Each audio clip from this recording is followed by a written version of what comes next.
Sitting here with Coach Dexter Hendricks at the Benton Arena. You guys are coming off a championship run. You're here preparing for another deep run, hopefully to play in the postseason again, give you guys a chance to contend for another championship. The practice has been amazing, the energy was crazy. So a couple questions for you, Coach. When you think about this year's group, what stands out the most about their approach and preparation? Yeah, that's a great question. When I think about this year's group, I think there's a lot of question marks. There's a lot of unknown, obviously, but there's a lot of excitement. And I think that excitement comes from we have some talented players that have some experience. We have 4 guys that were all conference and 1 guy that was all state last year. So all those guys are returning guys. All those guys returning. With us, or Jahir was all conference at Hot Springs. Yeah. Brian Cow was an all conference player at Whitehall. And then Javarius Russell was all-conference player here at Benton, and then Anthony Spratt, an all-state player last year as a freshman. So we have some guys that have played some varsity minutes, have done some things. So that's something we're really excited about, along with some other guys on our team.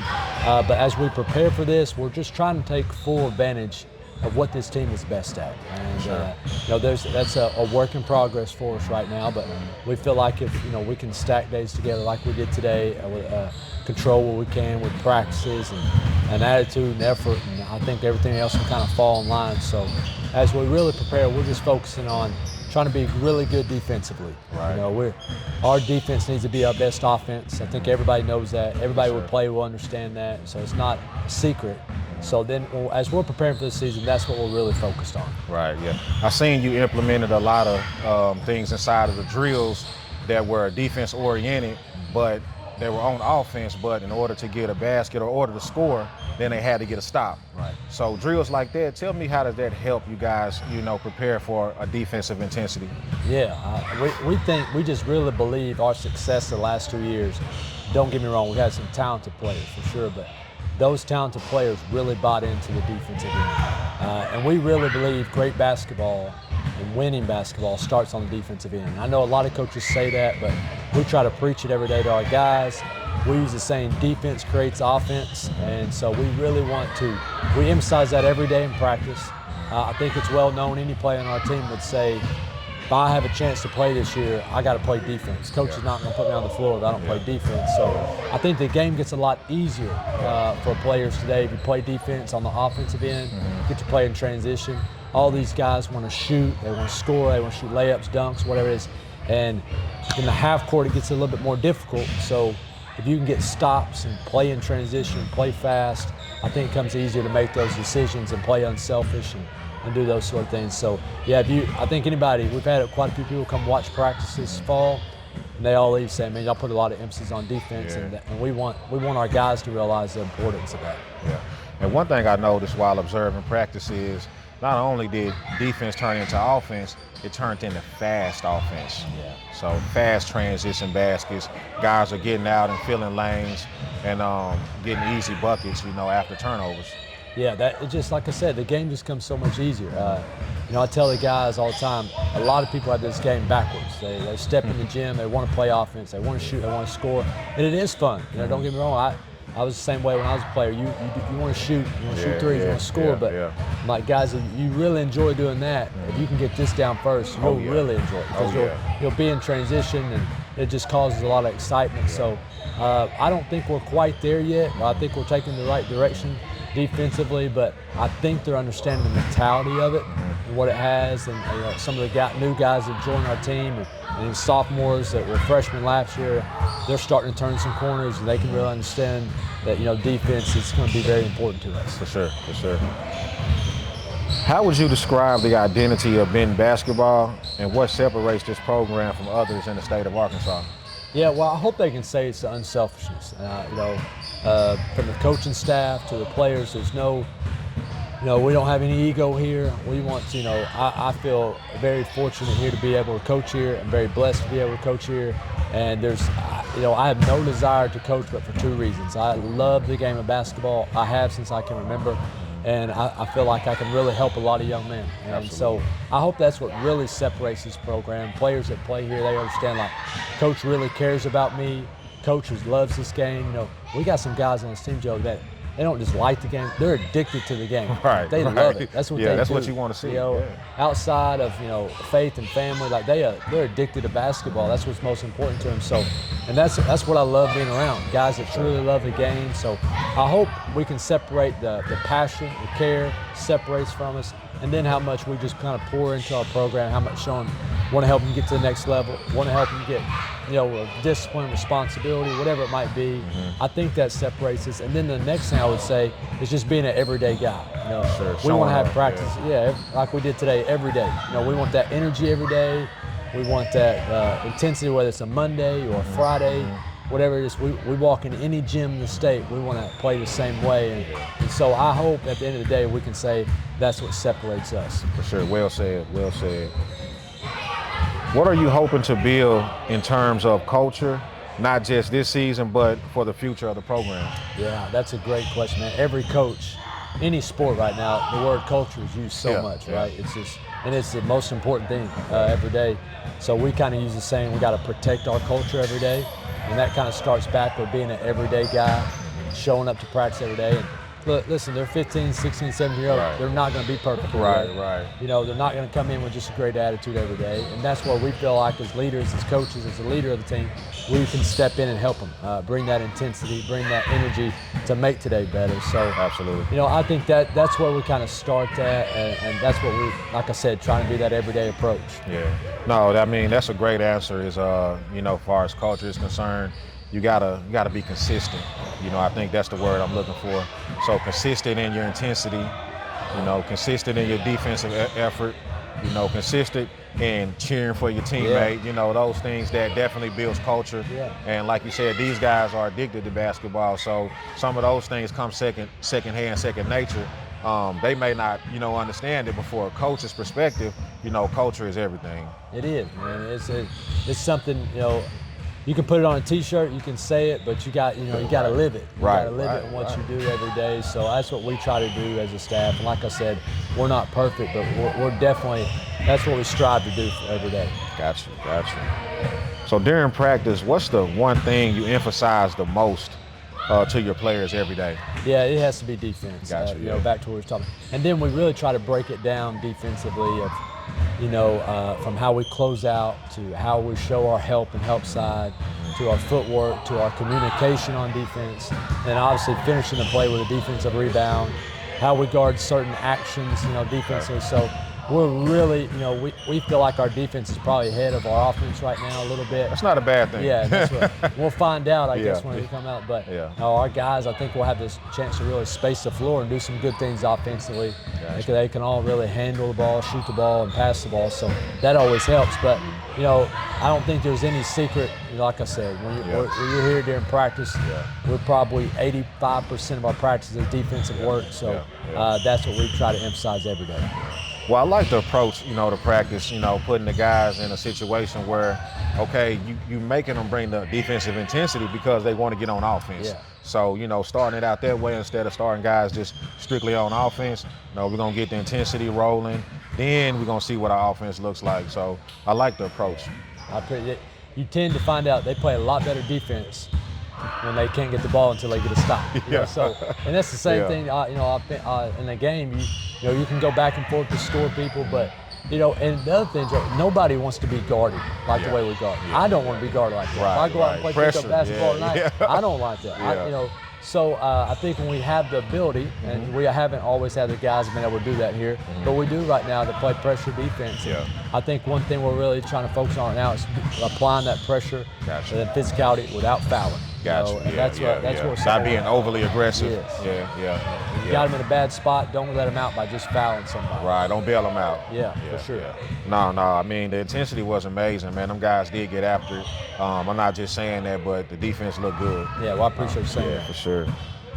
How important is communication, both on the floor and in the locker room, to how you define success? I think that's going to be everything.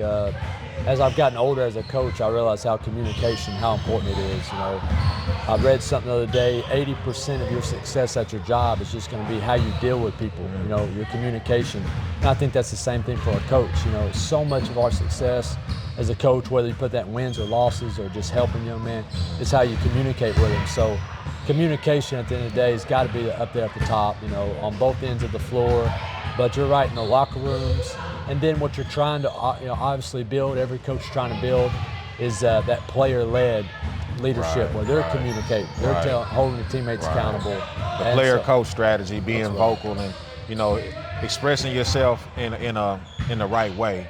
You know, not just, you know, communicating and, you know, downing them, but uplifting, you know, while you trying to get the best out of them at the same time. I know for players that's kind of, you know, more difficult, you know, because they're peers. Yes.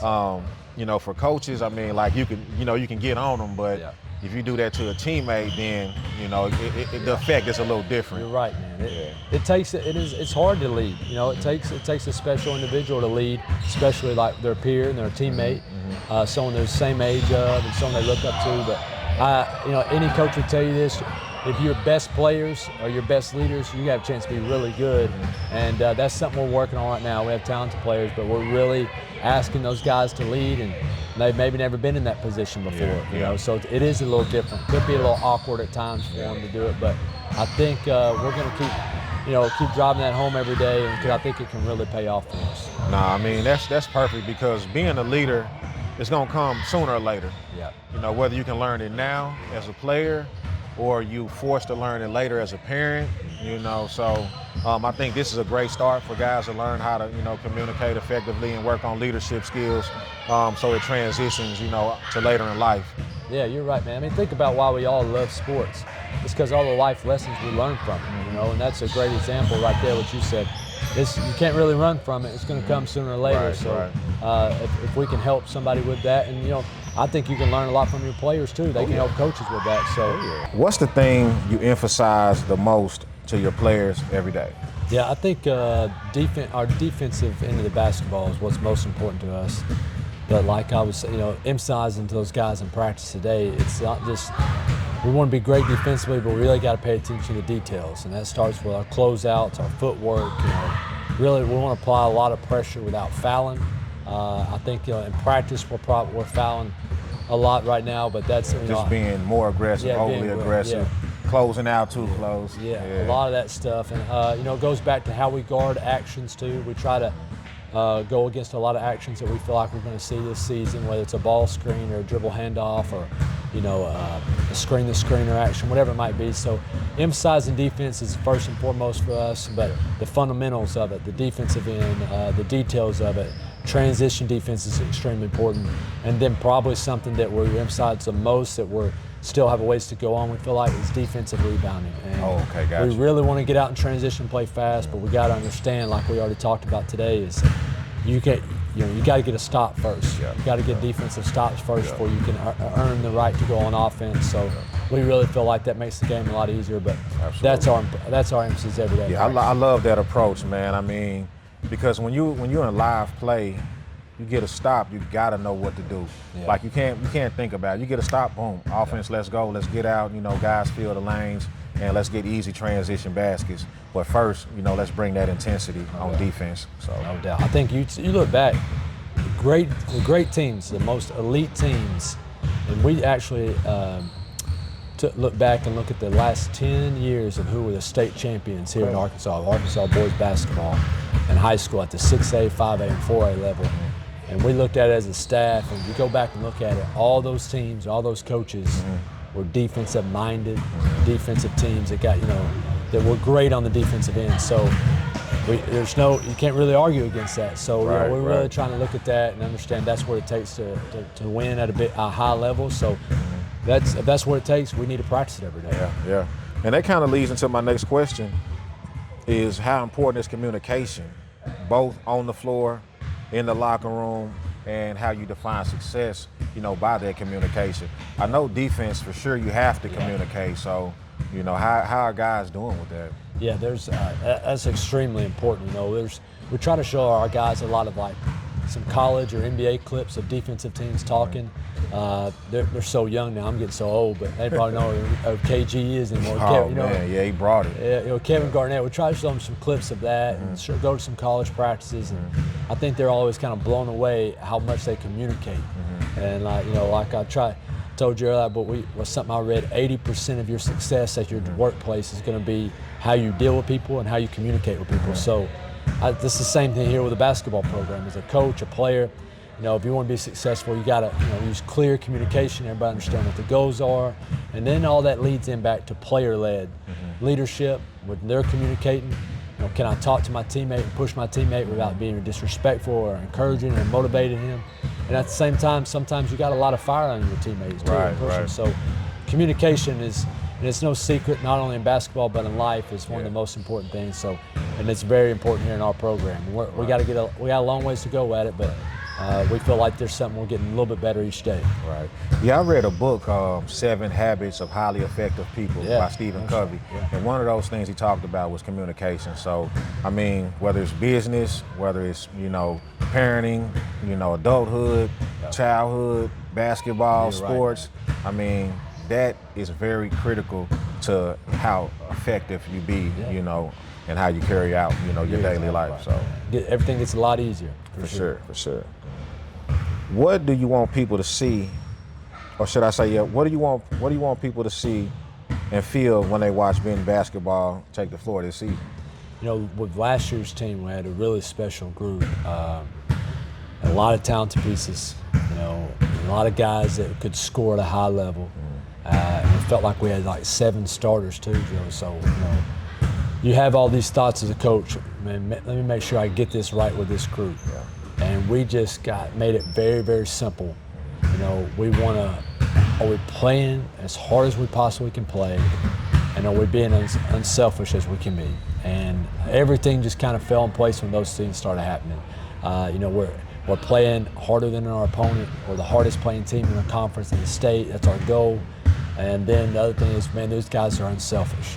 So if you can come here and see those 2 things when you watch our team play, we feel like, everybody loves watching good basketball. Good basketball is being unselfish. At a game last year, we had 30 assists in 1 game. Wow. In a high school game, that's tough to do. Yeah, absolutely. 32-minute game. So that's sharing. That's moving the basketball, it's sharing. And then, you really can't argue with that. Everybody wants shots, everybody wants to shoot, I understand that, but we're really trying to put a lot of emphasis on making the right play, doing what you can to help your team win.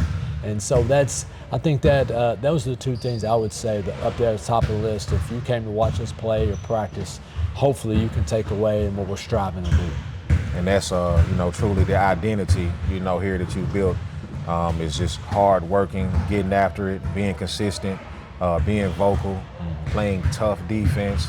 So I think I would say that would kind of be the culture and identity of Benton basketball that you've established here. I appreciate you saying that. That's surely our goal. I mean, like I said, culture is a big word. It gets thrown around a lot, but it's probably more of your actions, what you do every day. We say protect the culture every day, and it's hard to do. We, as coaches, players, anybody, you don't feel just great every day or feel super good. But we think that's what separates it a little bit. If we can still not feeling as great today, but let's still have a great practice, or let's still lift our teammates up, and I think that's very important. So I appreciate you saying that, and that's what we're trying to do with our culture. Sure. Well, this concludes our interview session. I'm here with 2025 state champion, Coach Dexter Hendricks, and I'm Joe Vincent, and this is Before the Tip.